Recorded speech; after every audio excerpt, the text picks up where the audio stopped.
एक प्रसिद्ध मराठी मूवी अभिनेत्री जी आता $1 बिलियन कंपनीत भारताचं नेतृत्व करते. ही अभिनेत्री आहे मयुरी कांगो. औरंगाबादमध्ये जन्मलेली आणि वाढलेली मयुरी शाळा सेंट फ्रान्सिस आणि कॉलेज तिचं देवगिरी. आईच्या प्रेरणेने तिला अभिनयाची आवड निर्माण झाली.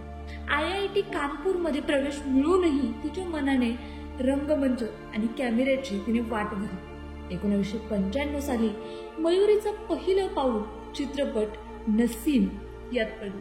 राष्ट्रीय पुरस्कार मिळवलेला हा सिनेमा तिच्या कारकिर्दीची सुरुवात ठरली. महेश भट यांनी तिला पापा कहते मध्ये घेतलं आणि घर से निकलते या गाण्याने तर मयुरीला घराघरात प्रसिद्धी मिळवून दिली. यानंतर मयुरीने बेताबी, अजय देवगण सोबत होगी प्यार कीजिए, बॉबी देओल सोबत बादल, तर महेश बाबू सोबत वामसी असे अनेक चित्रपट केले. सिनेमापुरतच नाही तर डॉलर आणि Karishma the miracles of destiny सारख्या मालिकातही तिचं काम बघायला मिळालं.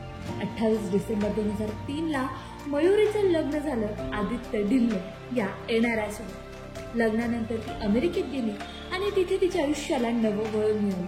न्यूयॉर्कमध्ये तिने बारूच कॉलेजमधून मार्केटिंग आणि फायनान्समध्ये BA पूर्ण केलं आणि चित्रपट अभिनेत्री मयुरी आता कॉर्पोरेट जगात पाऊल ठेवून तिचं कॉर्पोरेट आयुष्य जगत आहे.